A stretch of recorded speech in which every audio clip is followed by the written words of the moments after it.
everyone, and welcome to our latest installment of Continuing the Quest. I'm Melissa Clark-Beckett, the Director of Alumni Relations, and I am thrilled to have the chance to introduce alumnus and chef Avishar Barua from the class of 2005 and upper school English teacher Pat Hogan, who are going to kick off today's program with a quick Q&A before we transition to the cooking demonstration. Before we do the Q&A, I have this reputation for not being able to make rice properly, so I'm going to make sure I get on that right away. Part of our dish today is going to be chicken curry with rice, and I wanted to make sure I didn't mess up the rice for the fourth time. So I do a ratio. It's pretty easy. As I just took basmati rice. If you guys are following along, it's pretty easy. Just wash it and rinse it until the water runs clear. It'll be hard to see, I guess, but I'll try my best. And the way you tell when you have enough water for the rice is you just put your finger in it, and if you clear the first digit, it's good to go. So if you do that, then you have a saucepan, follow along, just bring it to a boil. Once it hits a boil, turn it down to low, cap it, and it's good to go. I have a rice cooker to ensure success. So I'm going to go put it in there right now.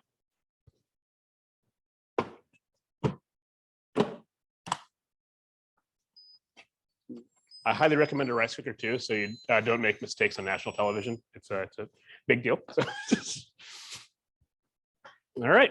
Sorry. Oh, no, that's good. That's good. Thanks for coming in for us. Of course. Welcome to Avishar Barua, class of 2005.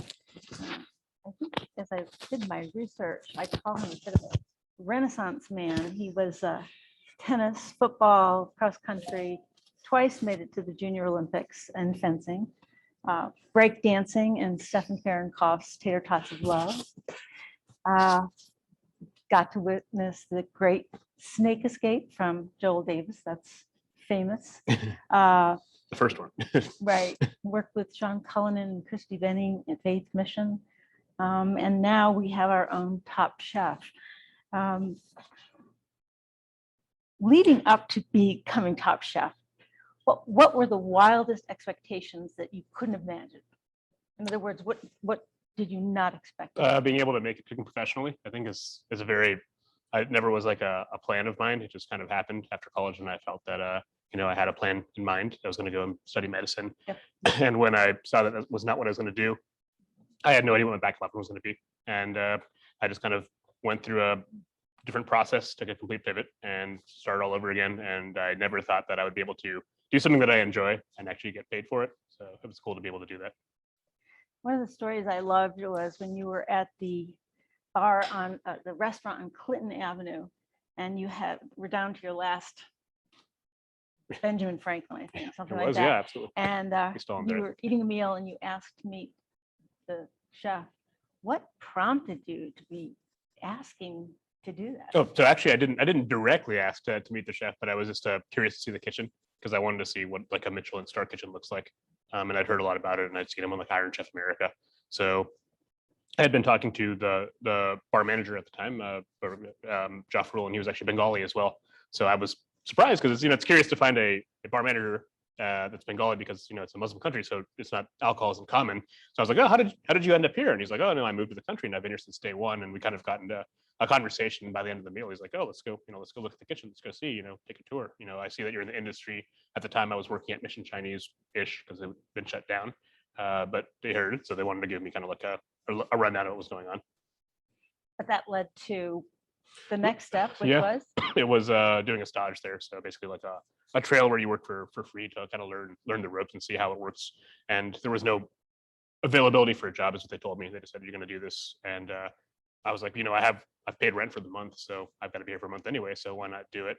And through some strange coincidences and happenstances, I somehow got a job there. So that was, they fired someone else from the state of Ohio. It's a great state, and replaced him with me. And, I know it sounds weird, but we're good friends now. So it worked out for the best. I've read a lot of your Instagram accounts, a lot of your interviews, which run from Columbus Monthly, Columbus Alive. You were called the Taco Bell of the Ball in Food and Wine Restaurant Review. It seems to me you have been at the right place at the right time. Not so much. No. I mean, every restaurant that I've been in New York is shut down now, so that's a start. And then every time I do something bad is bound to happen. Like I'll go and go maybe film a show and the city's on fire, for instance. I prepare for the worst at all times, because if something extreme is going to happen, it'll probably happen to me. It's just, how do you react to that happening, right? It's never been like you walk in, it's an ideal situation. It's always been like, oh, well, that's interesting. And you just smile and show a positive attitude, and maybe it works out. Sometimes it doesn't, but maybe it does. You just said, you know that for every bad day, you're going to have a good day afterwards. Yep. Does that keep you buoyant with your staff? I think so. I think it's always, we always just say, like, if always prepare for the worst times and the best times. And, you know, if you have a bad day, it shall pass eventually, right? So how I've been treating life recently, because, you know, a lot has happened in the restaurant industry in the last few years. So Sure. it's the best way to look at it, because we are, as chefs, are problem solvers, not problem solvers. You said rice is life in Asian households. Yep. Want to talk about that? It is. I mean, actually the first thing I learned how to cook was rice. And it was, we always had a rice cooker, and my mom would always say the two things that I have to do is always make sure that you make the rice, and then always make sure you have water filled for all the guests. Those are the two things that no matter what, I'd always have the system. When it was dinner time, I would do that. And I never really thought anything of it. It was just the thing that I always did. So, you know, the irony of the situation does not escape me. You talked a little bit about your listening abilities, how well you pick up on. What was it? I'm just kidding. You're Sorry. listening. No, sorry. You're listening. I always notice that kids sometimes that may not have the writing that I've assigned, they're listening.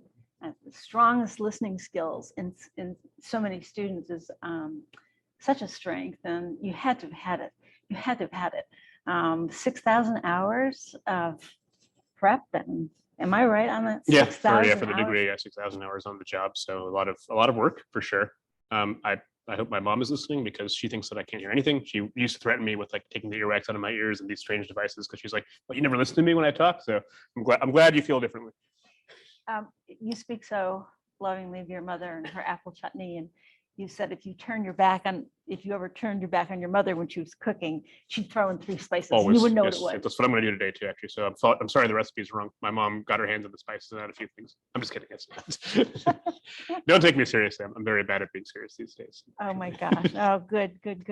You know, you've been grilled and grilled on all these interviews, and you talked to me a little bit about editing your comments. You want to speak to that to the audience, just because what we read in the paper, we sometimes take us back, but Yeah. perhaps it is not. Yeah, I mean, between writing and science, the two things that I took I took a liking to a lot. I was always be skeptical. Don't be cynical, but be skeptical, which means always question what you're receiving. And then in terms of writing, it's always, if you can describe it in 2 words, don't use 10.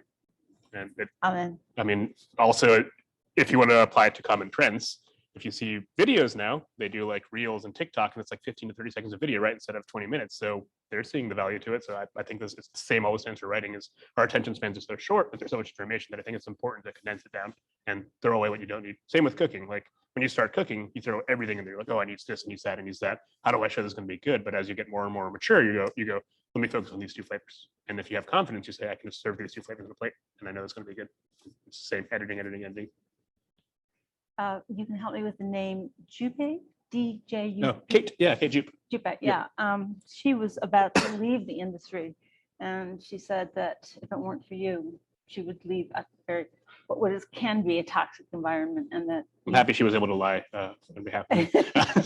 bring out the best. And it's a tough job. I mean, It is, yeah. 18 hours on your feet. It depends on the day. Sometimes it's 2 or 3 days on your feet. I mean, just say, you know, when you start cooking, or when I started cooking, I didn't really have a lot of help, so I just would keep doing it until I got done. You can ask even my mom and stuff. If I couldn't find a kitchen, I do it at home, and you don't stop until the task is complete, because you can't count on like it getting complete otherwise sometimes. So we're very much like goal-oriented people, and we have lists for ourselves, and if we don't complete the list, we keep on going. Wow. Is that healthy? No, but it's something that we did definitely at the time. But in addition to that, like when you're doing that, you shouldn't be yelling at somebody and screaming at them and putting them down, because they're just trying to do their best job. And I'm happy that Kate spoke positive about me. Well, I mean, yeah, to leave the idea of about to leave a career. I have to talk about the French fries. Okay. I just have to. I read the paragraph after paragraph. 17 steps to making your French fries. It's a lot of steps. Yeah. I mean, it's only 3 or 4 steps, but in practice, it's a lot more, because each step is kind of a sub-step. Like with most things, it seems like it's pretty straightforward. Even in this case, it's not, because we're extrapolating on a technique that some of the best restaurants in the world have been using. We go, how can we make it our own? So we changed a few things, and then we also decreased the volume. because the restaurants that typically serve this style of fry aren't doing huge volumes. They're doing like, a preset number of guests. We were doing, we would do sometimes 250 guests in the night. So, and they'd all want a burger for those fries. So yeah, it was, we'd be going through 6-7 cases of potatoes a week. And it's, we still back then, we didn't have a machine for it. We had to cut them by hand. And then one of our owners saw it and he's like, that's ridiculous. You're wasting time. And I go, that's why you're the engineer. And his dad welded us this really cool machine, which let us cut them quickly. However, when the machine broke, the staff that was doing was like, that we're out. So they kind of just left because they didn't want to cut them by hand when that happened. But it's a good French fry. So what can you do? You got to make it for the guest. Can you tell us if your life has changed now that you've become famous? I am not famous. I'm You've still, been interviewed. No, I'm just I did me. my I'm still research. You are on many YouTube sites. You've been on Guy Fieri's Food Network. You've been Oh, he's from on, Columbus also. So, it's right, a local well, Columbus he site. There doesn't you fit go. That's how I everywhere. got into that. It was some kind of chance. and then leading up to Top Chef. I mean, It's been a ride for sure. It's not one that I prepared for. I never intended to do any sort of television or any of those sorts of things. I just wanted to try and make the best food possible. And sometimes it's a struggle because people don't always see it. It's a lot of work to get to these small steps. We call it the iceberg thing, where you see the top, you don't see everything that goes into the bottom of it. But I enjoyed the foundation. Like I still enjoy cutting those potatoes. I still enjoy smashing burgers. Like I never get tired of that. It's like that's what I want to do all the time. I know that my role has changed a little bit now, so that I can give 10 or 15 other people the opportunity to do that as well. And we can all get better together. But, I still, if someone says, hey, go work fry station, most people hate it. I love it. The only thing that I don't like about it is like my car will smell like grease for the next 5 days, but it's fun.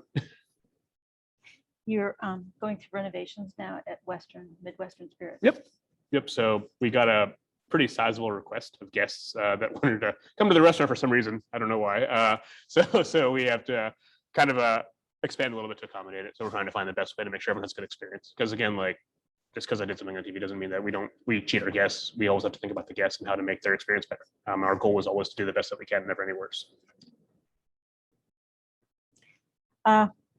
You have persistence. I remember. Stubbornness might be the word. No, I mean, everything from having the nerve to go back and even try to meet the person in the restaurant and to not give up. Can you talk to us about persistence? And, got a lot coming at us today. Students, just been through COVID, and now we've got other things. Some students may feel as though they want to take a different path. Yeah. Not everyone is going to be coming.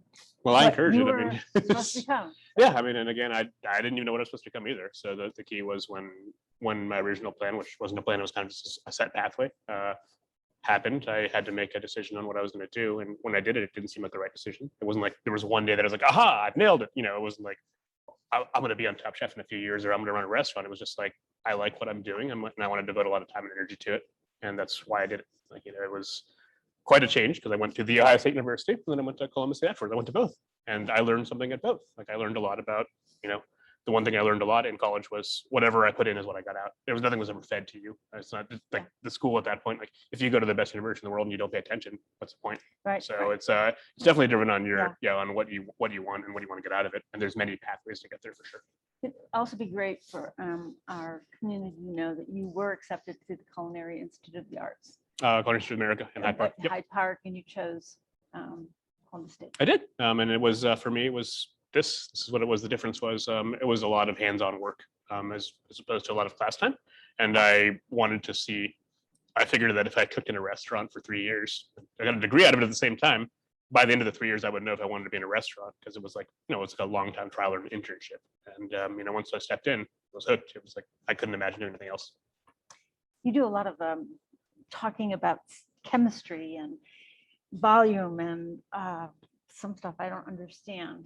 You talk about but I mean, Mr. Kerr, Mr. Davis, Dr. Yaling, that's all they're teaching for sure. No, it was cool because when we left, we had always had like the science mindset, and I think that applies to cooking because my thing with cooking is it might seem like it, but I'm not really intuitive. I have to mess up a lot to get to my destination. And so when I do that, I go, how can I make it consistently good 10, 15 times? If I make it good once, it doesn't really matter in a restaurant. At home, it's fine. Sometimes on competition TV, it's fine. But when you do it like for a place over and over and over again, you say, hey, this place is cool. I want to bring my guests, I want to bring my friends.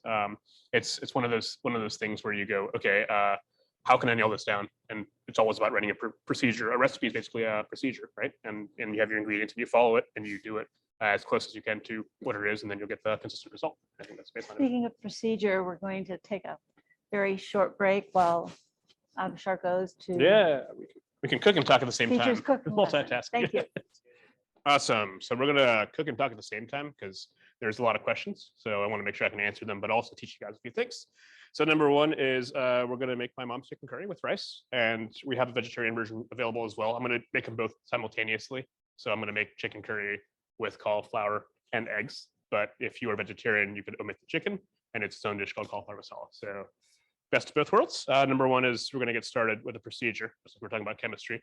The most important thing is to do steps properly when you're making a dish like this, because it's a one pot dish. So just because it's one pot doesn't necessarily mean it's as simple as you might think. There's always going to be steps. So we're going to cut this onion into a julienne. For meat dishes, you cut it differently than you do for fish dishes. So I'll show you the way my mom cuts it. So we take the root, the stem off like so. Usually you have a counter that's taller than this, but I'm going to make it work. And if you're wondering the fast way to peel an onion, this is probably a pretty good way. You don't have to use a paring knife or anything. You just take that off and you take your outer layer, and we're good. Look at that. We're not wasting any time. I don't have one of those cool Rachel Ray bowls, so I'm gonna just use this trash can. And so there's two ways you can go. You think about the grain of the onion. We actually want it to julienne and kind of melt into the sauce that we're gonna make. So we're gonna cut it this way.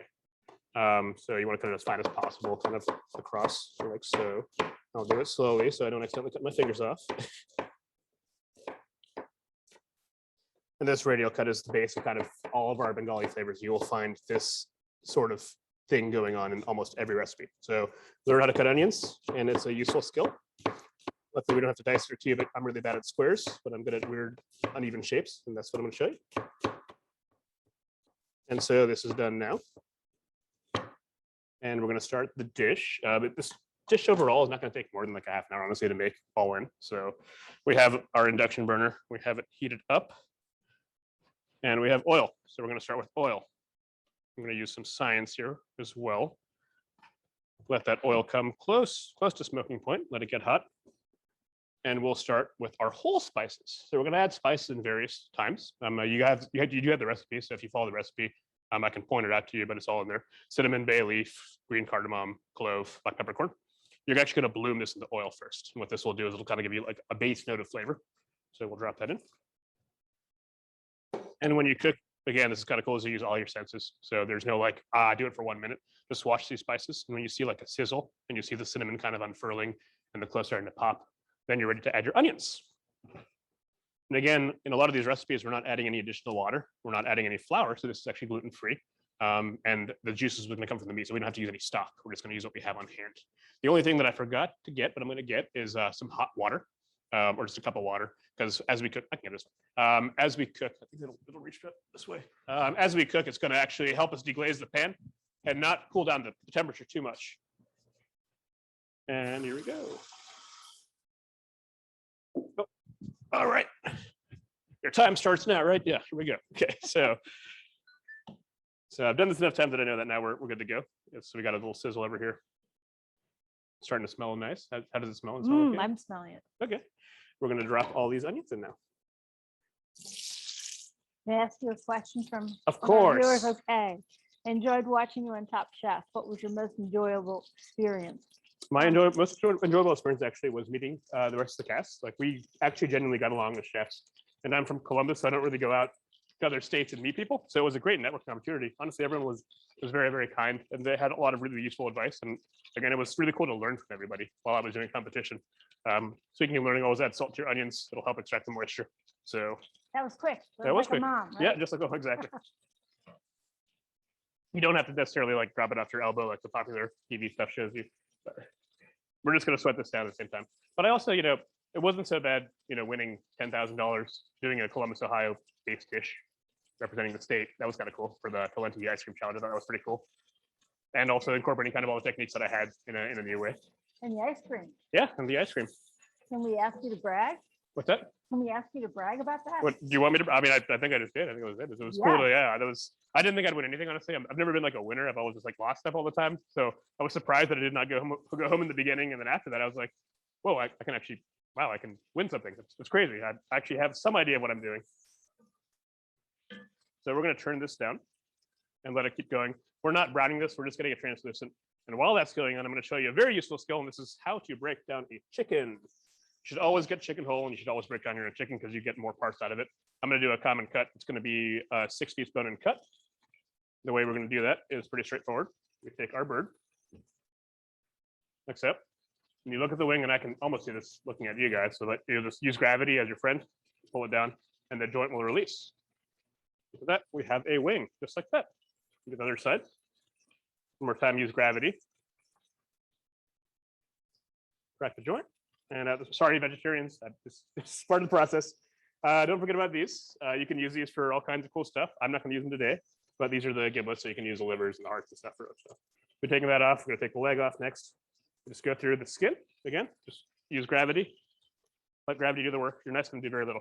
You don't need this fancy knife that's designed to bone chickens, although I do have one. You pull it off. You're going to hear a crack. Sorry. Right? Got the crack. You want this part. This is called the oyster. So you cut around it. There you go. Look at that. You got that.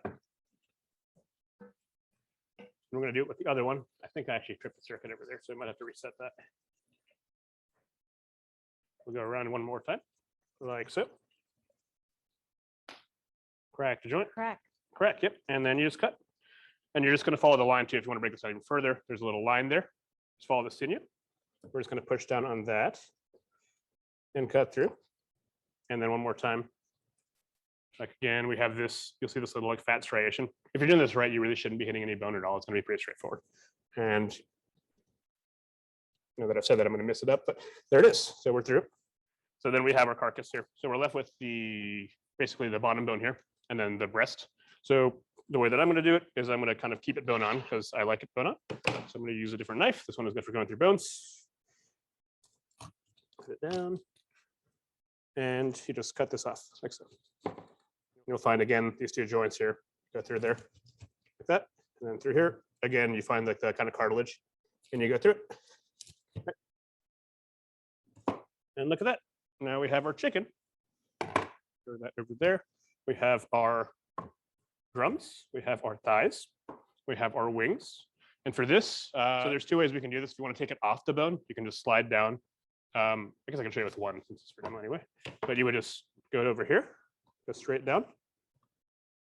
And you follow the breastplate. Just literally all I'm doing is just following the knife. Go straight down this way. And you will peel it off pretty easily, just like that. Boom. And now you have a boneless chicken breast, right? You can cut that in half and you'll have now, you're doubling your pieces. So I cut that in half, we have that. But I like to keep it bone on, so I'll just take this knife here, and this is kind of the fun part, but be very, very careful. Just take it and you just stop through it. Done. We're back on. Cool. Cool. All right. So now that this is broken down, while these onions are cooking, we're actually ready for the next steps. Is there any questions while I'm finagling these? Me coming in. Yes.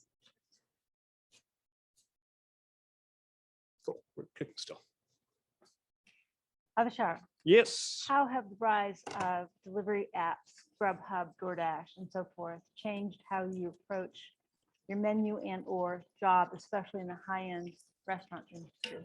I mean, I don't really consider myself high-end. I just try to make food that we apply more technique to, but it's always been something that I want people to enjoy because that's my, I grew up eating at Longhorn Steakhouse and a lot of Chinese restaurants. So try to avoid high-end. I mean, I think it's a carefully thought out and executed food, but it's not like, we're not like making food float or we're not like throwing truffles on stuff. So, but given that we did not actually ever do carry out or delivery before the pandemic. Right. So we was off the record for us. We didn't think it would be possible. When we switched over and started doing them, they did provide useful because they take care of the drivers, but they cost us a lot. Like 30% was the rate they were taking from us at the beginning. And when you run a restaurant, your margins are very thin. Often 20% would be a very good margin. So if you're giving 30% to a delivery app, how are you making money? It's tough, very, very tough. It's something we kind of had to navigate around, but also because they have kind of a security on the market, how do you compete with them? Like if I had my own delivery platform, it's a lot more convenient to press a button and get your food.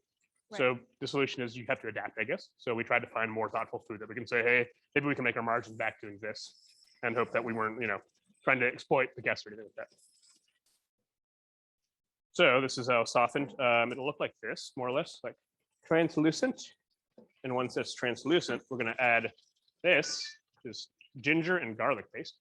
And these are going to be two things. One is going to add aromats, and two, it'll actually help thicken this sauce. So, and there you go. We start cooking these. Skin on or skin off is another question. So skin off is actually preferred for a lot of Indian style cooking. I like to leave the skin on because it's going to give some flavor. But they'll do skin off because the idea is we're going to make a spice base. If your spice base goes into the skin and you don't eat the skin for health reasons, then you're losing a lot of the flavor. I do. I like the skin, so I'm going to leave it on today. If you're doing something like tandoori chicken, for instance, though, they recommend you take it off because you want the marinade to penetrate the meat. So if it's penetrating the skin, it's cool, but again, we're only getting to the surface. And it's something that it took me a long time to figure out because when you watch like TV, they're like skin on, never take the skin off, but no one really likes floppy skin. Like kind of weird, right? Like rubbery skin is not so pleasant. So we got that in there on the side, and you can tell this is ready because it's not going to smell raw anymore. And then also you'll see the spices, the paste is going to start to separate from the oil. So that means it's kind of taking all it can. So at that point, we add all of our spices. So we have cumin, coriander, turmeric, chili powder. And that's going to be basically the base of most of our stuff, and some garam masala. So the stuff that I put in at the beginning, that's also garam masala. It just means warming spices. This is just a powdered version of it. So this is going to be phase 2 of spice adding. And again, adding microparticles will help thicken, but it also will give us a different flavor profile from the spices. So in there you go. And this is when it's useful to have water on, because if you see that it's starting to stick too much, you want to add some water to kind of keep it moving, deglaze it. I don't think I'm going to need to add too much water because it looks like this cast iron pan is working very well for us. With more expensive oils, you can view them as kind of finishing oils. So like if you have a good extra virgin olive oil, you might not want to actually cook with it. You'll use it for like gravy at the end. Because it's extra virgin just means it's a first press, which means that it's not separated. So you have particulate matter, right? So if you heat up particulate matter too hot, it'll start to degenerate the oil. So it's kind of defeating the purpose of using it. You can think of it more as like, yeah, like a finishing sauce. It's like a nice oil at the end. And the reason you use oil a lot also is because there's a lot of flavors that are fat soluble instead of just water soluble. So you can pick those up in the process. That's why you can go to like an olive oil bar. You can find like so many different oils and you go, man, why would I spend $48 on this? Well, if you just try it by itself and you're like, man, I want to drink this, then you know it's really good oil. What do you love most about what you do? I like the instant gratification. That's nice because you can see the results of your work sometimes with people, but I like overall more than that. I like the fact that I can make a difference in people's lives. When you're working in a restaurant, especially in a chef position, you're talking and working with a lot of different people that you may not have met otherwise. And you have a chance to impact them in a way that we're all working together as a team. We might not have gotten along before this, but now that we're here for the same reason, it's almost like in band or in sports. You're working to make a guest happy. So you're getting them, you're getting them really good food, and they're having a good time, and you're creating memory for them. And I think like that's something that I like about cooking quite a bit. I think other professions have that as well, like but I'm not very good at singing clearly. So and I'm okay at music playing, but it's yeah, the cooking part is the nice one because it's also something that engages all the senses. So you can actually like how often you get to eat what you make. Like if you make art, it's cool, but you don't usually get to eat it. You get to engage a lot of the senses, but not all of them. With cooking, it's touch, taste, sight, smell, memory. You hit all of them at once. So yes, there's something about breaking bread with family, with friends. Yeah, always. Bread or rice, right? Always. Amen. So yes, we are still working through this. It's again, the GFI thing is real. This is a 1200 watt burner, so it makes sense as to why it wouldn't work. We might want to get that other one on a separate one. Yeah, perfect. Awesome. That's why I like gas ranges, but we talked about physics, we talked about science, certainly math. Mhm. You also majored in psychology. I did. Can you tell us how Yeah, so psychology was interesting how did that because help you? there was actually, so when I went to academy, there wasn't no psychology, like there was none of the social science aspect. So I took it as a GEC because I was really fascinated with the idea of what would happen. When I was in school, some people would occasionally tell me their problems and they said that I gave decent advice, which is at this time, I think when it's kind of dangerous to give any advice, but I just try to listen a lot and people tend to talk to me. So using that, I was like, let me just try and figure out at least what this is about. And I took a psychology class and I thought it was very fascinating. I was like, oh, this is stuff that makes sense. And then I took another one, and I took another one, and then I was like, ooh, well, I'm only a few classes away from a minor, so I got a minor. And then they said, hey, if you take 2 more classes, you could have a double major. And I was like, all right, I'll do a double major. And they're like, if you take 1 more class, you get 2 whole degrees. So I was like, what's the difference between 2 majors and 2 degrees? They're like, well, you get another piece of paper. I was all right, I'll get another piece of paper. So that's how I got my 2 degrees. Psychology came a little bit easier to me because it just makes sense to me. Biological sciences were hard. It was very, very difficult for me. It was not a walk in the park or anything. It was very difficult for me to get through that. So you can see the spices actually have the oil separating out. You can smell it, right? It smells like it's more cooked, not like raw. Yes, yes. And then it's time, excuse me, to add our protein. So we're going to add our chicken. If you're doing a vegetarian version at this point, you're going to add the cauliflower and the eggs. This is when you would add that. And then you'd add a splash of water or some coconut milk. But we want to make sure the chicken is cooked thoroughly. So we're going to put the chicken in first. Splash of water. A splash of water. Let's talk about that. Yep, Sure. the splash of water, it keeps it from sticking and burning too much. So some of the keys in cooking is you don't really want to use a lot of nonstick, because when you're doing nonstick, you're not getting Maillard reactions or browning flavors in the base of the pan. If you're using something that's sticky, like carbon steel or cast iron, you're going to be able to deglaze all this from the bottom and pick up more roasted flavors. So you're getting a lot of flavor from the actual spices and the onion in the process. So we're going to stir it and stir it and stir it.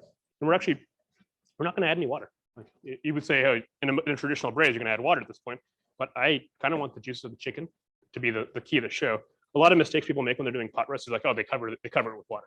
And yeah, that makes sense. But imagine most protein is how much, 75 or more % water, right? So when the water extracts itself, now you have a diluted broth. But if you're patient with it, you can let the water kind of sweat itself out and it'll cook in its own juices.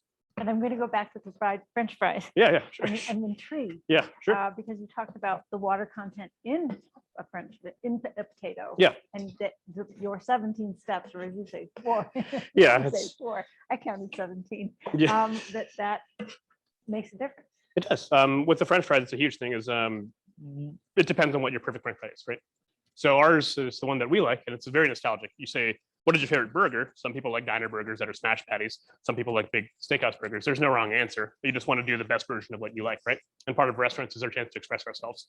So my favorite French fries are those big fries that are like super crispy on the outside, but like a baked potato on the inside. So to secure that, you kind of have to go through a couple more steps than just like the standard process for French fries is you do what's called a double blanch, where you blanch them in a lower temperature oil, and to kind of get them cooked and ready to go for the second fry, we're gonna finish them and get them crispy.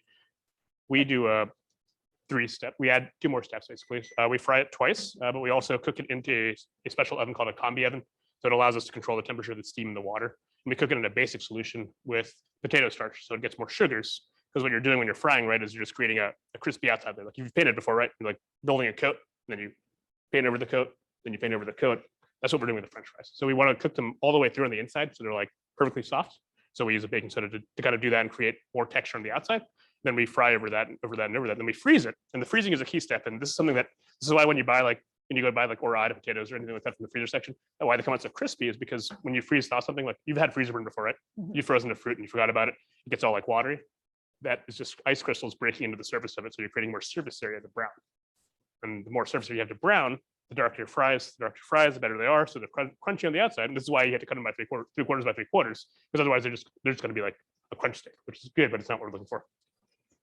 You said in one of your many interviews that was with the shutdown, it was difficult for you not to feel a potato in your hand. Yeah. Not to go to the market and Yeah. touch and feel. Yeah, it's kind of weird. I mean, when you do that, it's another story, because like as a chef or a cook, one of the things you're told is to stay in touch with the ingredients, right? And if you're not in touch with the ingredients, you're not feeling it and seeing it, how do you know what you're working with? If you work with something that's not good, you can't create an awesome product out of it. Crap in, crap out, right? It's always based on your base ingredients.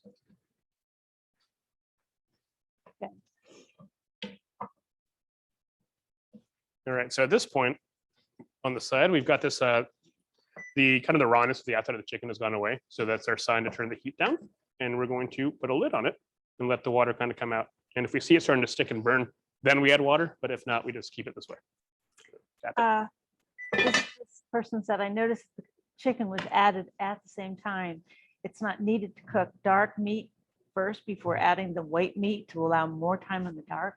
That's a question about dark meat. Yeah. So I have that on the recipe for sure, but I Yeah. have a half an hour here, so I'm just going to get it all cooked. But also when you're doing a braise and the bone on, you're going to get different textures. So sometimes this is what a problem a lot of people have is they get too specific with cuts. So I have this exact issue for restaurants. It's important. So like if you're going to get a steak and you want a ribeye, it's got to be all ribeye, right? But also within the ribeye, there's separate muscles. So how far do you go into it? You go, do I only want the cap because it cooks at a different rate than the center does? You can fight over it all day, or you can just get it cooked. In this case, we're going to cook it in a relatively gentle heat, so it's not going to be too big of a deal if we put the breast at the same time as a dark meat. If I was going to do like grilling it, then yeah, I'd grill it at a different time. And if I want to be completely crazy about it, yeah, I'd wait. But again, due to time constraints, we're just going to cook it all at once. At home, in practice, I do too. Like when you do like a whole cow, they say, hey, I want to use a whole cow. You get different textures from different cuts. So it might be a little stringier, it might be a little bit more tender. You might get some collagen, you might get some, there's different bites every time. They say the human palate gets tired after 3 bites, so it's nice to offer variety every now and then, right? Well, tell us about the 3 pallets. This is news to me. 3 bites. So it's the same as anything 3 else. bites. You get bored. The first bite, you go, oh, this is amazing. This is new. You take your second bite to verify that you enjoyed it. By the third one, you're like, oh, now I'm kind of bored of it. So when you do a dish or a composed dish, anytime, that's why restaurants can be challenging, is I could serve an entire pot of chicken curry, but I'd have to find other ways to make it interesting. So I'd have to add some pickles, some acidity, some eggs, something else to keep it going for your mouth. Because otherwise, you're just going to say, again, there's nothing wrong with a 48-ounce steak, but you're eating the same steak the entire time through. That's fine for home. It's fine for if you're sharing with people, cool. But if you're going to eat that entire steak, eventually you're going to get bored of it, right? No matter how good it is, it's still just a steak. So those are kind of the things that we always ask ourselves, why we combine different types of meats, different cuts into one specific recipe. So you can see we have some water coming out of it already. Yes. So that's a good sign. Yes, So we that can means we've made some progress. Yep. So this will take approximately like 20 minutes. So it'll just go and go and go, and hopefully the rest will be done by the time it sounds like it's working. Ow, that's really hot.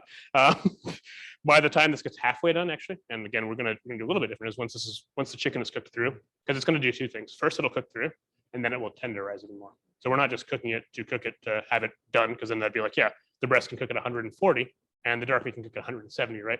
This is all going in liquid, so it's all making it at a similar temperature.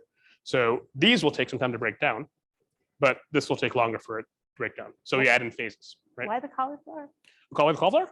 So I think adding vegetables to meat is nice because the vegetables kind of benefit from the flavor of the meat, and then the meat contributes to the vegetables. So you get kind of like a synergy of flavors. If you're going to do this as a vegetarian version and you remove the chicken, you could use this exact same base to make what's called cauliflower masala, which is a pretty standard dish. We always have eggs and cauliflower. We'll fry them and then add spices and maybe a little bit of coconut milk if we think it's too spicy. Cauliflower, why? Broccoli. Broccoli. You can use broccoli for sure. You can use whatever you like, but cauliflower is fairly neutral, and I like the taste of it. Like I think it's a really good vegetable. That's like it's very sturdy. So when you cook it for too long, it doesn't get super mushy. Broccoli, if you cook a while, it gets kind of sulfury. So you could use it again. It's up to you. It's all on personal preference. There's no wrong answer here. But cauliflower just works for us in practice. When you were being filmed with your mother, and I believe perhaps her sister, you talked about growing up and eating hot food and then gallons of milk.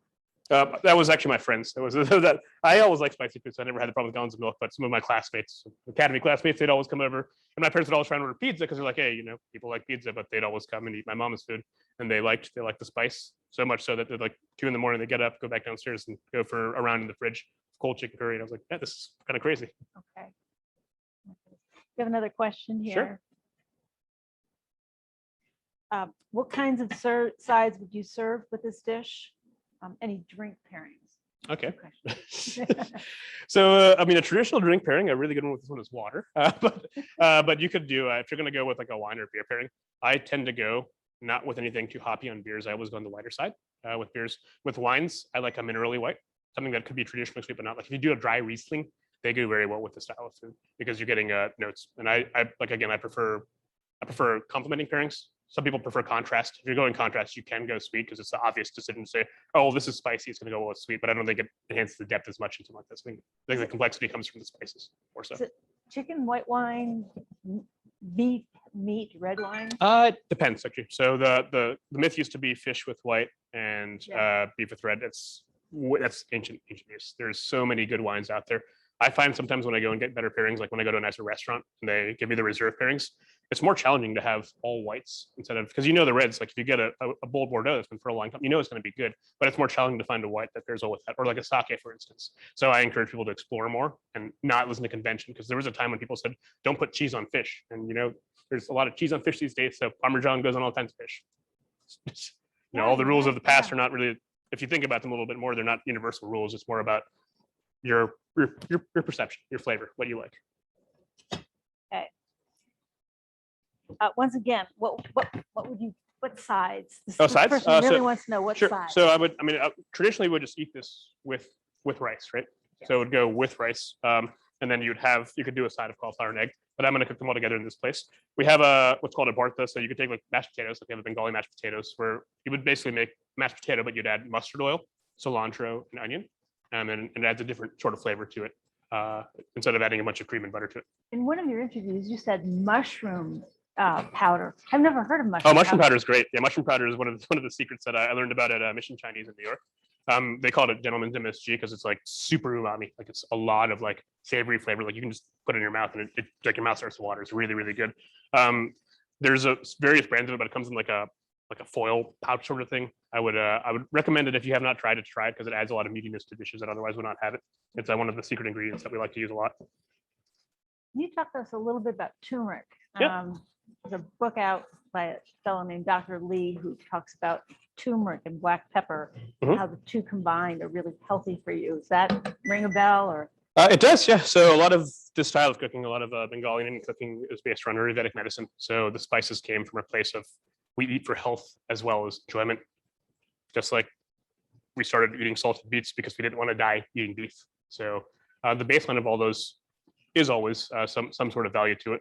In practice, we're finding that now, like, at the time they said, hey, turmeric is good with assisting with Alzheimer's. Like, there's always more and more research being done on things. I mean, do I recommend putting raw turmeric into a glass of water and chugging it? Like, I don't think that just put it in your food when you're cooking. Like, it tastes better this way. It looks better. Like, I don't understand why people are just like blending it into water and drinking it. That's kind of weird, but you do you. So if you just slice off a couple slices and put it into. Oh, fresh turmeric? Yeah. Yeah. If you're using fresh, you could juice it or use it that way. Yeah, for sure. Most people use the powder in practice, but the fresh I do like a lot. It adds a really nice color. And so they say there's not a lot of flavor, but I find a very earthy flavor to come out of turmeric. I think there's a very distinct. Yeah, because when you buy a store-bought curry powder, the reason most people don't like it is because it's just a bunch of turmeric.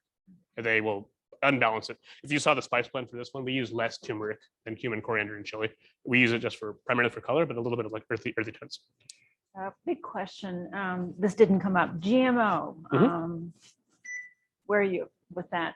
It's definitely a controversial topic. It is. I think in an ideal world, yeah, it'd be awesome to have no GMOs, and I think we get there. But if it's a way to feed a lot of people, if it's a way to feed people, then again, I think it's worth exploring. I don't have a final answer for it, but I'm always reading and learning more about it. If I hear that, oh, actually, it's going to kill these 8 billion people, then yeah, I will absolutely change my mind. I'm not set on any of it. It's just always with cooking, and cooking also goes hand in hand with research, and you learn things that you didn't learn a few years ago. You're saying, like, I don't have to cook pork to 165 degrees. I can cook it to 140, and it's okay. I can cook chicken sous vide to 140 for 1 hour, and it's safer than chicken at 165 for 1 second. So it's crazy, right? Pasteurization. Oh, in terms of other sides, though, I did not completely finish the question. We traditionally eat it with something like chutney too. So like my mom's apple chutney would be good, or like pickles. Your mother's apple chutney, that's come up. It has, yeah. Let's tell our audience a little bit more. Yeah, it's one of those things that I grew up eating all the time, and I didn't really realize how good it was. But all of the friends and family friends and everyone she'll make like gallons and gallons at a time. And the story was she used to be a member of a country club, and in that country club they give you an apple. People that know this country club, but she would just take an apple every day from there because it's free. And eventually she had enough apples to make this chutney. So that's how apple chutney started. And every time now it's like we can't not have it in the house because it's good on pretty much everything. It's sweet, savory, spicy, a little umami. It's sour. It can do anything in any application. You said gallons and gallons. Gallons and gallons, yes. It's really hard to peel them and then shred them, but nothing good in life is easy, right? Another question. Sure. Okay. I've never heard of mushroom powder either. What other secret ingredients would you recommend? I can't tell you all of them, but I can tell you some of them. Another good one is Golden Mountain sauce. It's a Thai / Swiss ingredient, and they use fermented soy. So it's actually gluten-free too. So it's very, very nice to try if you can't have gluten, because a lot of soy sauces, they add wheat to them to enhance the flavor. If you get tamari, it is gluten-free, yes, but it doesn't taste necessarily the same in umami. So Golden Mountain sauce is one of the ones that I like quite a bit. There's a Korean condiment called yondu, Yondu. Yes, I read about that one is like, when I found out about that, I tried and it was like it changed everything. I was like, oh, this is crazy. Like, how does this taste so good? That's liquid form. It's kind of expensive, but again, cheaper than truffles. So it's an easy way to add more umami. So again, the secret ingredients that I recommend depend on what you are looking for. If you want more sugar in something, I would say, why not use, for instance, like sugar in the raw, or like molasses. There's other ways of sweetening things other than just adding regular sugar. You could use carrot juice. It's just when it comes down to cooking, your application and your process to getting to where you want to go is going to be the biggest thing. So if you want to make, for instance, like, oh, I like peanut butter and jelly, right? That's a classic one. I've always thought so. It's like, why do you like peanut butter and jelly? It's something creamy, right? With something fruity and acidic and sweet. So what if you swap the peanut butter for hazelnut butter? And then what if you swap the grape jelly for strawberry or lychee? It would still work in theory. So that's how you can create new combinations off of base flavors. And the same with so creaminess, you like creaminess. So that means you could use coconut milk. You don't have to use heavy cream or something because you're looking for mouthfeel, right? There's many ingredients that you can substitute, and you learn that through experience. or being broke all the time. You're like, let me just throw this in here. Because you're like, I don't have this. What can I substitute for that? And the only way you know is to try. Luckily, it's just food. So you can still eat it most of the time. And you'll find some cool successes in the way. And I think we should tell the story about the ramen noodles or something in your first apartment as you were cooking almost. Oh, almost burning it down. Yeah, that was a stir fry. That was when I was trying to learn about stir fry. Yeah, I read Martin Yan's book, Chinese Cooking for Dummies, because I've always wanted to make Chinese food, and I figured that if I'd eaten enough, I would learn how to make it. That does not work in real life. You just learn that you like it. It's like, if you watch sports, it doesn't make you the expert quarterback. Same with like people that like watch Food Network and stuff. Just because you see it doesn't mean you do. If you don't practice, you're not going to be able to do it. I know. I spent a lot of years not actually cooking, just reading, and it was different stepping into a kitchen and doing it. As opposed to not, but that was my first time, and I was like, oh, I'll just follow this recipe. It says for dummies. I'm a dummy. I can make it happen, and I did it. And I was like, I'm gonna make it spicy. Like I used my head. I was like, I know better than this recipe. I'm a chef. I'm gonna make it spicy. I'm gonna throw these peppers in. I didn't know like how hot habanero peppers were. I didn't know how hot the oil was supposed to be. So like the peppers spat up and everything caught on fire. Like just hit the sides. Robbie was my roommate, by the way. William Talbot. Yeah, Robbie Talbot. He was there for when that happened. It like gassed so hard that our neighbors they fleed. They thought they were being tear gassed because there was just like pepper gas in the air all over the place. But no one died. Some people had to run outside for a little bit. It's a good story. So after that was it. I was like, I want to do this, right? That makes perfect sense. You were an avid reader. You talked to us about cookbooks. Mm-hmm. I have over 1,200 now. And it was one of those things where the library was a great resource. Having a library, especially like the Columbus library system, is amazing because you can get any book you want to at any library branch, and you can nowadays it'll renew itself too. So you don't really have an excuse not to read. But when you're in Columbus and you're growing up and you have limited access to resources and you want to learn about Thomas Keller and the French Laundry, your only way to learn is to read the book, right? So you have to read it and then you practice recipes and you try it. And whenever I get a cookbook, like a chef's cookbook, I usually read the beginning and the end because I have a preface. In the preface, I read what the mission is of the book, and a lot of the times you will learn the most from that because recipes are recipes, but getting into the mindset of these chefs is very important to see how they were able to get to where they are or what their motivation is. Like what is their spark? What's their inspiration? Why are they cooking this way? They're not just like picking strawberry seeds for no reason. There's probably a reason they're doing it. Well, sometimes there's no reason, but usually there's a reason for it. You probably get asked this quite a bit. 311 Madison Park. I can't remember the name of the chef. All plant-based. Oh, the Madison Park, yeah. Yeah, Madison Park. Yeah. All plant-based. No more meat. No more chicken. No more fish. How do you make something taste like fish? Sometimes you don't have to make something taste like fish. You just look for a satisfying flavor. So when we opened up Service Bar, we did this thing where we knew we were going to have dietary restrictions. And we had two things we could do. We could say, one, we're better than you, we're not going to do it. Or we could do the right thing. I would say the right thing is I wouldn't want to judge a guest based on the way they are. I think it's important if someone can't have something or says I can't have it, I want them to still have a good time because ultimately sometimes your friends like, let's go out to dinner. And you want to make sure that guest feels comfortable, right? My mom has had lactose intolerance for a long time. And I've had some friends with other allergies. When you go out, it's like, well, you can't have this, you can't have this, you can't have that. So our idea was, what if we said, you can have this, you can have this, you can have this. And we gave them their own menu. So we had a vegetarian menu, we had a gluten-free menu, we had a vegan menu. We wanted to make sure that guests had a choice when they came to the restaurant. And our approach at first was like, what can we substitute? But then it became like, what is just as satisfying, but might not be that? So what is something that's really good that's vegetarian, that happens to be vegetarian? Instead of like, what is something that's really good that's a meat substitute? And we found that we had better results that. So like, we tried to do a veggie burger for a while, and there's a lot of people that do really great veggie burgers in town and some really cool alternatives now. But my mindset was like, what do I like about a burger? Like, I like juiciness, I like the crunch, I like to absorb some grease. So we did like a potato cup, like something that's very dear to me from my childhood. It ended up being the perfect fit for that sandwich. And it worked out really good. A lot better than like the black bean burger that we were doing. And we went to the ends of the earth to like find ways to utilize like meat glue and beans and things that like, it was just like so many steps to get there. But when we got done with it, it didn't taste good. So we're like, we're not going to do that. Right? You got to edit. Like just because you spend the steps and the time doesn't mean it's going to come out good. Never heard of meat glue. It's a transglutaminase. So it's the same thing that you can they're using in the military to cross-link amino acids to make something stick. So if you've got a deep cut, you can sprinkle some meat glue and it'll actually bind for you. It's really cool because you can actually make like some cuts of meat. Like you can say there's some good steaks, like a hanger steak. There's a big piece of sinew inside of it. That's a problem when you serve it or slice it and give it to someone. But if you take it out and you glue it back together, you have a perfect steak. And I think it tastes better. So all kinds of options. You can put chicken skin on halibut if you want to. I mean, you can do whatever you want to with it. So you're limited by your creativity.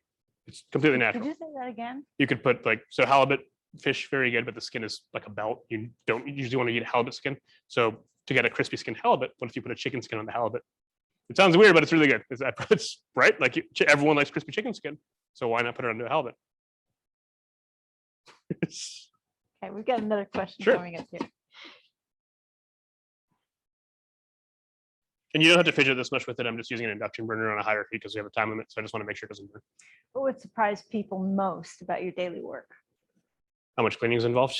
How Cleaning. much cleaning and stress? Yeah, for sure. It's a lot of everyone thinks about the cooking. The cooking is the easy part. Ultimately, it's 95% cleaning, and then 5% is like decision making. It's all decision making and staff. And how is everyone doing today? Because if I'm doing a restaurant by myself, it's not going to work. It's all about my team.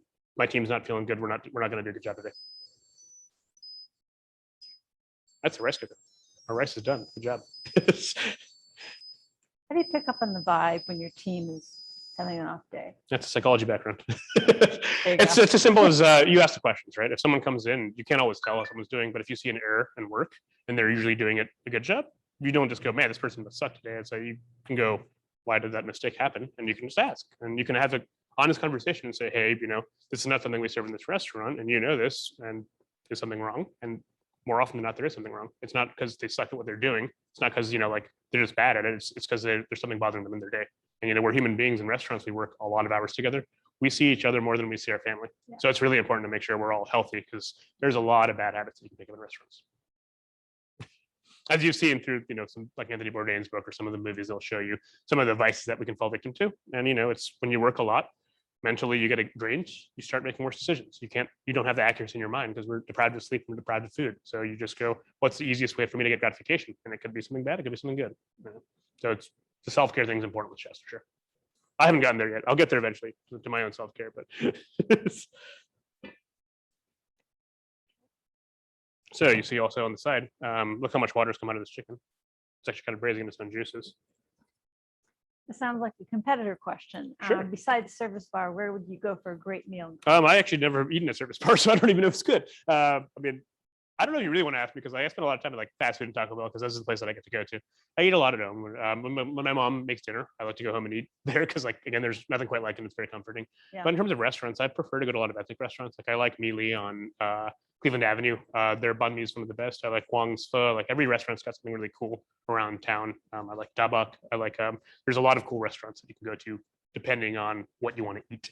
I don't think there's any one restaurant that's amazing at everything. Just like we weren't amazing at everything. Everyone's got their different thing. So there's several places to recommend, but it would depend on what you're in the mood for. That's also my job as the chef, is to be like, hey, if you don't eat meat, I'm not gonna be like, hey, you should try this beef carpaccio. You're really gonna like that. Like, it's not appropriate.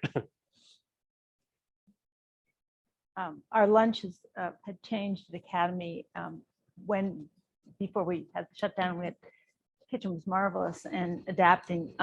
It seems to me that every day we have servings of tofu. Yep. All kinds of tofu. Mhm. I asked you a little bit about tofu. Sure.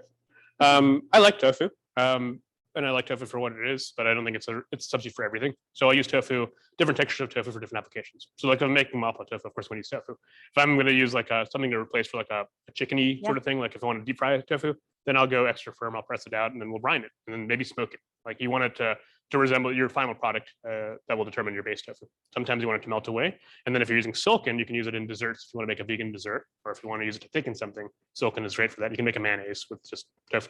It's not difficult to do. I think tofu is great, but I also think there's other alternatives. Like TVP is good, textured vegetable protein. It sounds creepy because like you're like, oh, it sounds weird, but it's just it's vegetable matter that you're soaking. You get to use, and it resembles meat when you taste it. So we had we use them instead of like ground beef for like our vegan version of like some of the tacos or like our vegan noodles. We would use that, and it would absorb whatever you put into it. So it was great for that. Plus the mouthfeel was awesome. So again, Wow. There's no one answer to everything, but I think everything has a place. All right. So I think we're about 50% of the way through here. So we're going to actually add our cauliflower now. I hope this pot is big enough. No, I didn't. Oh, perfect. Yeah. And what will happen now is the cauliflower is going to actually steam in the chicken juices. So we're going to pick up on those flavors. If we did not have chicken, we would have added the cauliflower at the beginning with the lid on, let the steam come out. If it started to dry out, add a little bit more water, and we would have probably been done by now. But we're going to do all of them together. I mean, if you're finding that you like your things a little bit creamier, because this is called a jhol, and a jhol is actually a thin gravy. And thin gravy will go over the rice and kind of wet it. But the Western palate sometimes appreciates like thicker things. There's two options you have for that. Is when this is done, You can either just let it evaporate, open the lid, let it evaporate and thicken out, or you can add something like coconut milk, and that'll actually cut some of the spice. So if you find this to be too spicy, this is a good solution. I think it's looking pretty good right now, so I'm probably not going to add it. I might at the end. I might add a splash of it, depending on the taste. But you'll see I haven't added any water outside of this. And when I add this cauliflower, once the cauliflower breaks down, it's also going to contribute its own water. So low heat is key at this point. You start off high and then you turn it down low. Also having a lid. Ooh, that's very hot, but you know, I feel pain. It's extremely hot. When you have a cast iron pan like this with seals and these little like spikes on top, it'll kind of help keep the moisture in. Someone wants to know what your favorite Academy meal was. Favorite Academy meal? I like the country fried steak a lot. That's the first time I've ever had that in my life. I liked almost everything that I had at Academy because it wasn't food that I got to have at home. So it was like everything was an experience to me. I used to get made fun of for like the meatloaf, but I still like meatloaf with ketchup gravy. I think it's cool. Like I don't really know why people have a problem with it. I think it's pretty good. I also I did have the cream chicken over biscuits was a good one for me too because we used to eat that all the time, and we used to serve that for fifth mission. So that was like, and the weird thing is like whenever you serve fifth mission, you're like, and I also want to eat this again too because it's like it just looks so good. And it was always like one of our favorites because it was so filling and you keep going with it. And then we used to have like the bar set up. So remember when we were kids, we were real bad. We had that fruit bar over there and we had that strawberry syrup with bananas. Everyone would attack that. And then we got banned from the salad bar because we had like the chow mein noodles. People would just make salads of that and put like $1,000 dressing on that. I think Mrs. Carter got really mad at us for that once. So that was a very fond memory of mine. Of we were not able to make not salads. So even then people were vigilant with us. Okay. General Tso's chicken was kids found that was on the menu, they would ask to leave class early. Mhm. I mean, it was just like, It's a good one. Yeah. It's also like it fulfills like the sweet aspect, the sour aspect, the crunchy aspect, everything. One of our dishes at Service Bar that was very popular was our crispy ribs. And we took the approach of instead of like everyone else was smoking their ribs, I was thinking of the cool spare ribs that you get sometimes at the restaurants that come in the foil packets. I was like, what if you did like a General Tso's version of a spare rib? And that was kind of like we would sous vide it for a day in like 5-spice. And then we'd actually like fry it at 375 and then make our own. We called it Commander sauce because I don't know if there's any patents on the sauce. So I just want to make my own version of it. We used hibiscus to color it as opposed to just dark soy. And it turned out to be really cool. It was like a study in frying because we had that as a baseline. And then we take like the lotus root and make lotus chips. We would take broccoli because broccoli goes a lot with General Tso's and we'd fry it. Then we'd also pickle the stems. So it was like a textural like funhouse. hibiscus and lotus? What's that? Lotus. Yeah, lotus looks like a potato chip. It's a water vegetable, but it's very starchy. So if you soak it and fry it, it gives you it's a really beautiful presentation, but it's super crisp also. Yeah. All right. Couple questions. Sure. Has anyone ever asked to come back and meet you in person now after you've been in Top Chef? Yes. I always just say that's my twin brother. That's not me. What are you talking about? But no, it's I do get called out sometimes in public, and it's kind of strange because I've always just known me as me. I've really not known me as anyone else. I personally don't feel any different. But now there's so I've been in the restaurant industry for close to 10 years. And I've been trying my best to make so many people happy by making this delicious food. And they don't even care. There's like, oh, I saw you on TV. You're cool. And I was like, but also if it makes them happy, I'm happy. Like ultimately it's hospitality. So my end game is let's make as many people as happy as we can. You were telling us the other day about when there was a break in a duct or a pipe and oh yeah, nothing good goes down a drain. Yeah, I'm afraid of drains. So the other thing is like for me to cook, the biggest fear that I had to overcome was my fear of putting my hands down drains. Because like again, like what is the purpose of a drain that's positive? Like nothing good goes down a drain. Like why would you ever want to put your hand in there? But in practice every day, I put my hand down a drain to pull something out because I want to clear a drain. It's like one of those things that you just like learn from. You're just like, I can get over this because the bigger goal is important, but I still like have a phobia of drains. I think everyone should. Like, why would you want to even see it? Like, it's strange, right? But you're in charge, right? I've been assigned to be in charge. Yes, that is my responsibility now for sure. What advice would you give to your younger self if you were starting your career looking back? I mean, honestly, I had a lot of self-doubt. I still do, but it was like, if I was going to do it, which at some point I understood that this is going to be my career, I should have just gone 100% and said, hey, I can't do this. I spent a lot of my time thinking, like, and I still do, like, am I good enough? Is it worth it? Am I like a student when it comes to cooking? Am I going to make a difference? Am I doing the right thing? And when you spend the time thinking about that, you're just wasting time that you could be spent doing, because worrying is always going to be worrying. It's never going to go away. But if you focus on your energy on things, on how to do the things, you can probably get more done. So I would say I spent a significant amount of time doing things that I didn't benefit me necessarily, but that was just me being caught in my own doubt instead of just moving forward and believing that I could. Talk to us a little bit more about that for those of us who work with. Well, I'm not an A student, so like things don't come easy to me. It's always a lot of error for me. I fail a lot, and when it happens over and over again, you just start to question yourself. You go, "Am I good at what I'm doing? Like, is something good come out of this?" And then you go down this like loop of like, who am I comparing myself to? And you start doing these things that I'd say put you in kind of a negative mindset, a negative in a way that you're not really like nothing's constructive is happening. You can easily kind of lie to yourself and say, "Hey, I'm not good enough," because I think everyone's good enough. Or you can say, "Hey, what can I do better?"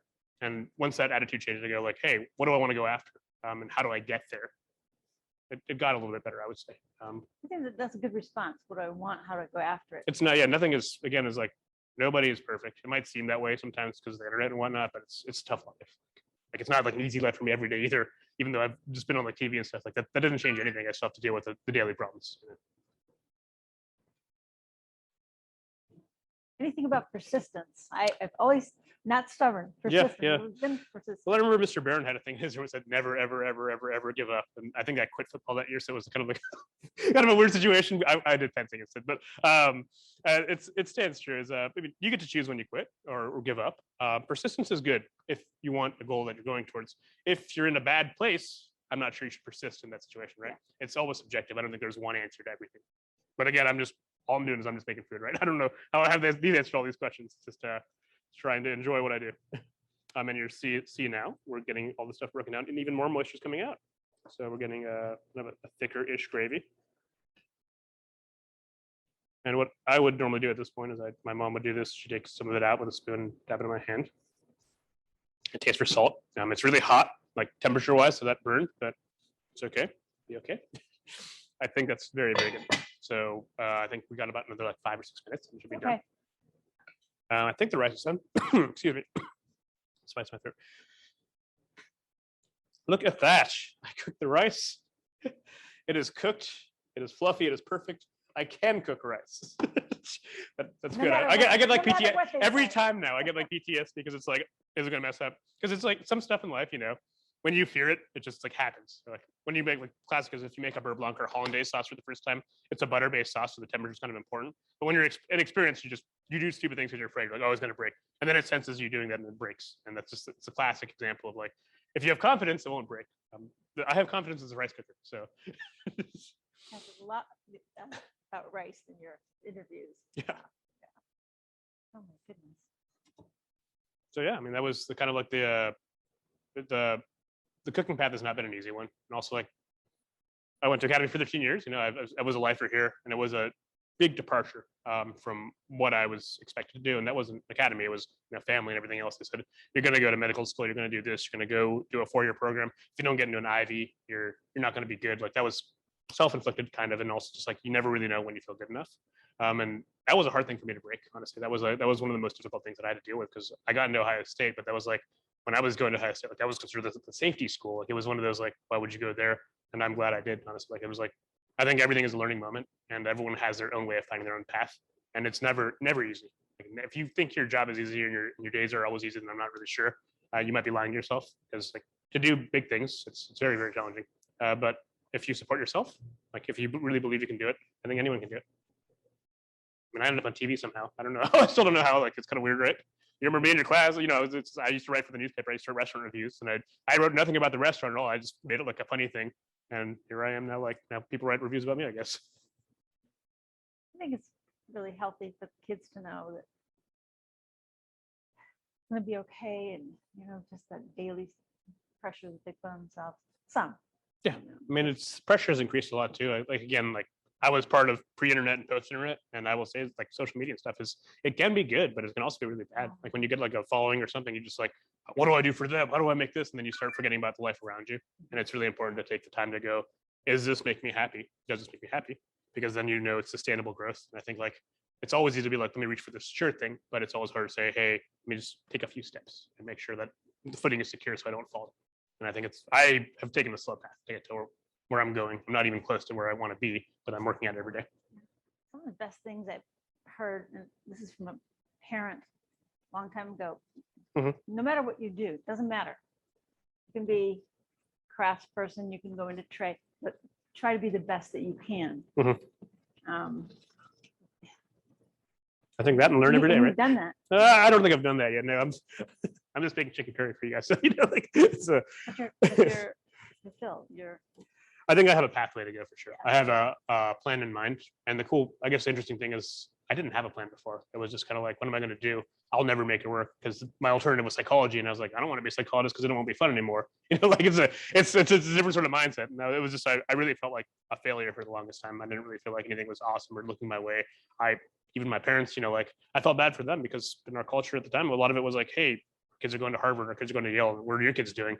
And what was I doing? I was working in a restaurant. It's a hard conversation to have when they've invested a lot into you, right? They didn't like put that on me. That was me myself. I was like, they spent this amount of time and energy to make sure that I got a good education. Did I do them wrong? And that's a tough thing to kind of like swallow. You didn't do them wrong. I did. It feels that way a little bit more now, but for the longest period of time, like when you're there and grinding, you don't focus on that. You just go, I'm just flipping burgers. Like, what am I doing? What am I doing with my life? Am I really doing the right thing? And it's, again, there's no easy answer to these conversations, but I think that I've been through some pretty bad times to get here, and I said it's not going to be an easy road to anyone. Anyway, yeah, so that's a negative. So what's positive? What's going on? We got something more funny to talk about. Okay, someone wants to know about your favorite academy memories. Ooh. I've already talked to you about breakdancing. Yeah, I've had a lot of really good memories. I was here for a long time. A lot of them involve teachers and friends, but some of the more ridiculous ones involve some pranks and such. I'm not going to talk about a lot of them, but I'll talk about some of them. Like I remember, Tater Tots of Love was really cool because just fair and cuff. Remember when he's like, I'm going to do this thing. We're like, you're crazy. You're not going to make a brand new play. Like that's not going to happen. Like, are you nuts? And then it happened. And like it was just like cool to be part of something action production while we were still in school. I remember that his book also was Watchmen, which was so cool because like we had summer reading. It was like, ooh, there's a graphic novel, and it was so crazy to say like, man, I'm going to put a graphic novel in for summer reading because we couldn't justify comics at the time. And it was nuts to be able to have that. I had a lot of really good memories. We had a lock-in once, so we played a lot of Halo with like Mrs. Beltman and some of the other teachers.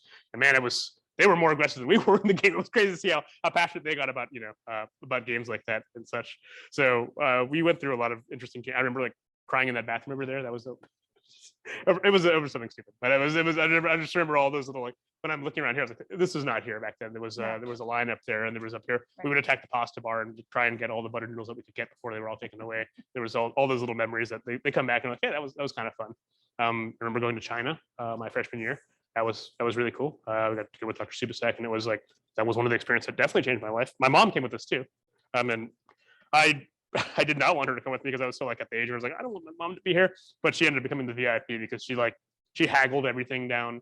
She yelled she's like this I know how to do this stuff. So like she got us all like scarves on our first day because there was a sandstorm, and it was cool to see that sort of experience. And also like we had to speak in front of like the board at buffet, so we didn't know that much Chinese, but we were speaking in front of thousands. It was terrifying, but also very fun.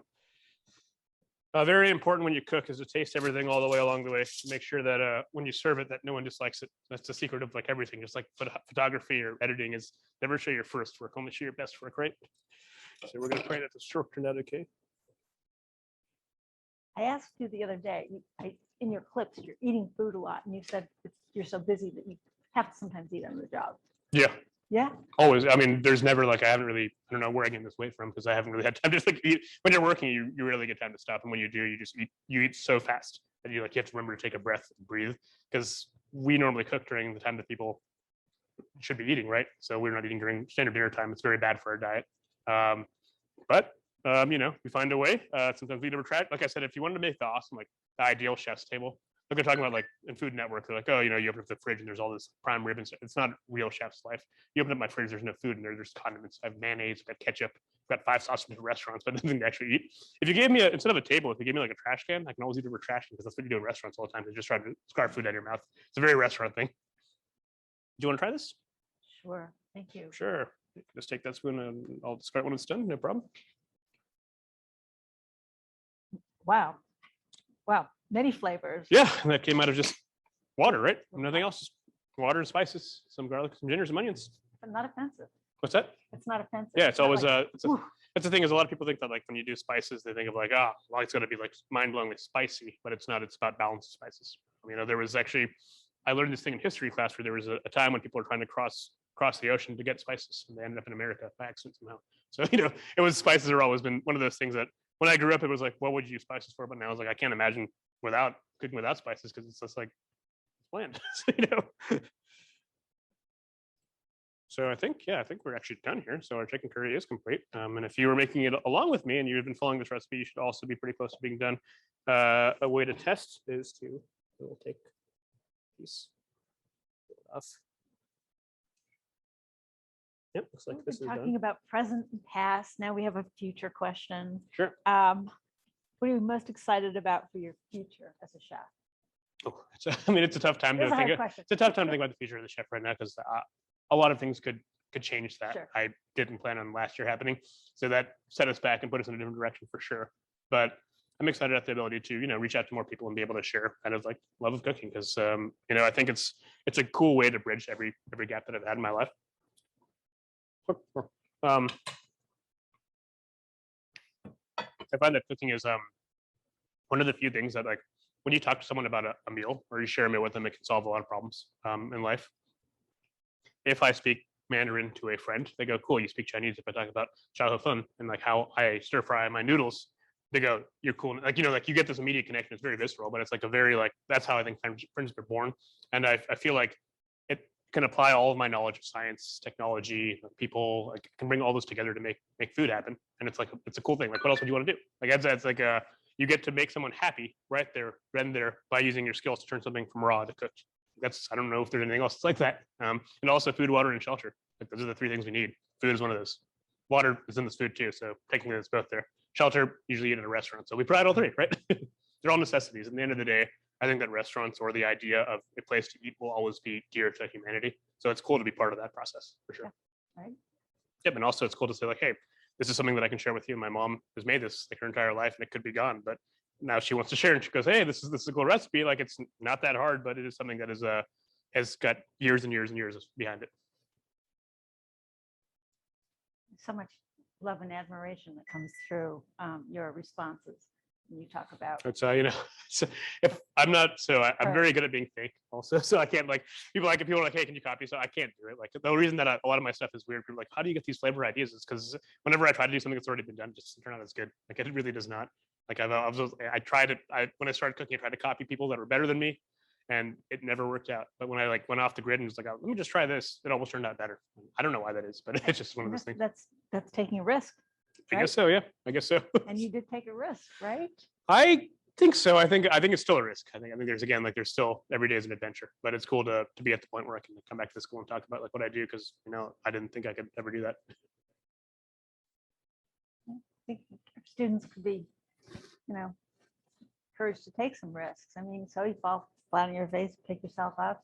Yeah. You know what I mean? If you don't fall up, you can't get up, right? If you didn't have the nerve to get up and It wasn't always that way. If you remember, like, kindergarten through like 6th grade, I was silent. Like, let me just stay in my corner, not talk to anyone. I made a couple close friends, and I still had those same friends. I still talk to Will, still talk to Robbie. We still stay in touch. I still talk to Teresa. Like, they're my friends for life. Like, no matter what, if I don't see them for 10 or 15 years, right. I know that I can always count on them to, if I have an issue or I need some help, they're always there for me. And that's like, those are some of the friendships that I formed. And also, like, again, I wrote in the paper, and the skills that you taught me in creative writing were crazy. It was like, you have this much space, make it work. And I had I had like 5 pages of words. You're like, no, this is going to fit in here. I'll give you 2 extra sentences. That's it. And it was always like, how am I going to do this? It felt insurmountable. But once you do it, you're like, dang, I didn't really need all that extra information. Like, you were right. It's a different perspective now that we look back at it from when I was there, and it was a lot of struggles. Avishar, what was the topic of your junior speech? Mine was a Buddhism, actually. So I made a speech on principles kind of Buddhism. I had just gotten back from becoming a Buddhist monk. And that was like the first thing that came to my mind. I wanted to make it on video games, but at the time they weren't popular. Now they are, but back then it was not a thing. So I made it kind of on the principles of Buddhism and like kind of how you can apply it to everyday life. Like, how can you be positive? How does it work this way? Why is it not like I'm just floating in trees all the time or like meditating? Because like the stereotype is like if you're Buddhist, you're like, you don't eat meat, for instance, but the Buddha's dying meal was meat. So it's a very moderate sort of philosophy sort of thing. And I was, again, I didn't really know much about it until I'd done that twice. And, like it was more of like I got to try everything. And Buddhism was one that kind of fit. And I was like, that's kind of cool to go through these beliefs and to be able to share that with a lot of people. when I had like a fear of public speaking. Was nice, and also I got laughs. It was always it is. If I could make someone smile once, it was always worth it. Yeah. No matter how stupid I look in process. There is a sense of humor in all your Instagrams and your puns. It has to your be. I mean, you can't take life way too Pekingese or seriously. So something like that. always. There is an art to the puns. Yeah, I spend a lot more time than some might think on my posts. Like I don't just like randomly post. I know some people can do that, but I do the same thing that I do with every time that I would write like an article. As I look at it and go, is this interesting? Does this reach out to an audience? Is this really me? Or is it just because I want to get like 10 more followers today? And I don't really care about followers. I just want an audience that I can talk to and engage with because they make me better. So. Avishar Barua, thank you for your time. Thank you for your wisdom coming to your Of course, academy and preparing a meal for us. Yeah, I mean, I appreciate you guys letting me in here to make some food because I've always eaten the food here. I've never actually made any food here. So this is, you can see it's done now. So we'll throw that on there as they do in the old TV thing. Do that, take a cauliflower there. And any final words as we close down for the evening? Yeah, you can reach out to me if you want to talk to me. A lot of people think like I'm like some celebrity. I'm just me. I've been here my entire life. I'm from Columbus, Ohio. I'm just like you guys. So don't be afraid to reach out and talk if you have any questions. And if not, come eat at my restaurant, right? So that'll be it. Yeah, so normally I'd use a spoon, but I can't find one. So you'll pick up this Jhol and you'll put it over your rice. And then I'll show you something real quick is we usually eat with our hands. So the way that you would do it is you would take like a little bit of the rice here, it's really hot, and maybe a piece of this egg. And I like encouraging this because when most people are kids, they're being told don't eat with your hands. My parents were like, please eat with your hands because that makes you more of a collie. So you take a little bit of that and you get a texture of the food so you can tell how done it actually is and just pop in your mouth. Well, and does this say, oh wow, it's perfect, amazing. Can't believe I did that in 1 hour. Oh, well, thank you very much. Thank Yeah, you. Thank you so it was much. a pleasure actually talking to you as an adult now and not a student. I think I'm an adult. Thank you. Am I an adult? Thank I'm you not so sure. much. You are an adult. So we'll just, thank you. Well done.